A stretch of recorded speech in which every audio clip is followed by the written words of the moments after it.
Hello everyone, welcome to back my channel. I hope everyone is having a wonderful day. Before starting the video, please go ahead and hit the subscribe button and give this video a thumbs up. Days of Our Lives spoilers recap for Wednesday, February 22nd, reveals that Johnny DiMera, Carson Boatman, showed Wendy Shin, Victoria Grace, the vial that he stepped on, so they determined that someone who'd been in that office was likely on drugs.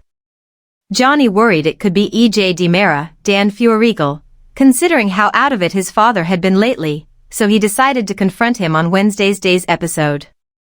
At the DiMera mansion, E.J. was feeling more like himself after sleeping with Nicole Walker, Arian Zucker, but he worried the passionate turn in their relationship was only happening because of Eric Brady, Greg Vaughn, moving on with Sloane Peterson, Jessica Surfety. Nicole acknowledged that news was a factor, but she argued that she'd sleep with Eric's brother if this were really about revenge. Of course, Nicole was rooting for Brady Black, Eric Martsolf, to reunite with Chloe Lane, Nadia Bjorlin, but EJ wasn't since Stefan DiMera, Brandon Barash, and Gabby Hernandez, Camila Banis, would be more powerful as a united couple. Regardless, Nicole urged EJ not to worry about Eric and acted like EJ was a better match for her.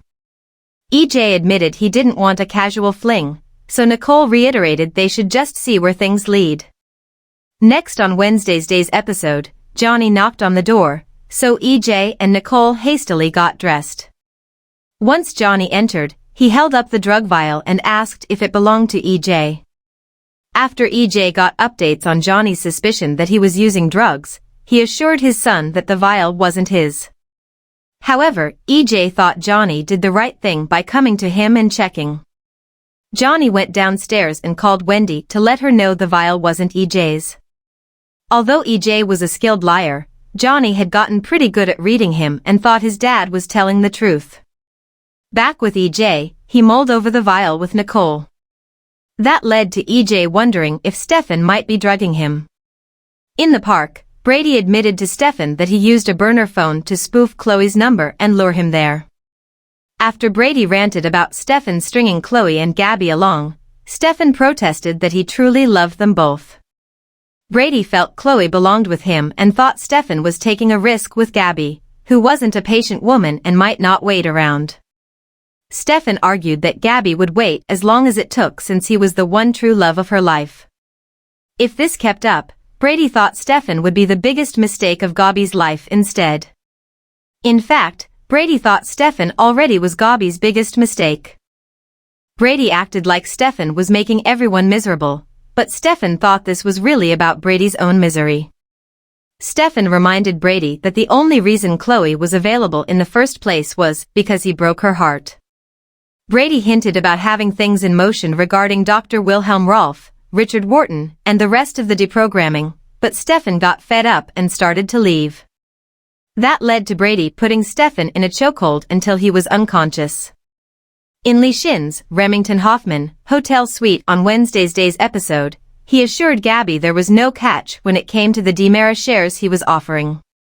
Gabby was skeptical, but Lee suggested she shouldn't look a gift horse in the mouth. Since Gabby still didn't believe Lee, he finally admitted there was one thing she could do for him. Lee wanted Gabby to stay married to him for 6 months and give him a chance to change her mind about the divorce. Gabby refused at first, but Lee pointed out he could drag out the divorce much longer than that. If Gabby didn't love Lee again at the end of the 6 months, Lee suggested she'd be richer and could live happily ever after with Stefan. Lee acted like Gabby had nothing to lose and couldn't pass up an offer this good. In the end, Gabby caved in and shook on the deal with Lee.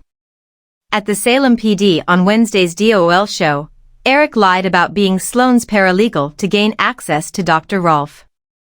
After Eric revealed that Sloane was working for Lee and had offered poor guidance, Dr. Rolf signed his statement against Lee and Kristen DiMera, Stacey Hayduk. That gave Dr. Rolf his freedom, so he was ready to head back to his laboratory until Eric said, "Not so fast." Meanwhile, Stefan awoke tied to a bed and wondered where he was. Brady confessed that Stefan was in Eric's room above the pub and mentioned that it wasn't fun carrying his heavy ass up there. Stefan had questions, but Brady felt that they'd be answered soon enough. Moments later, Eric arrived with Dr. Rolf so he could carry out the rest of Stefan's deprogramming. Days of Our Lives spoilers say Stefan will be forced into another procedure, so don't miss all the DOOL drama. Thanks for watching this video, and please subscribe our America People News YouTube channel for more update news.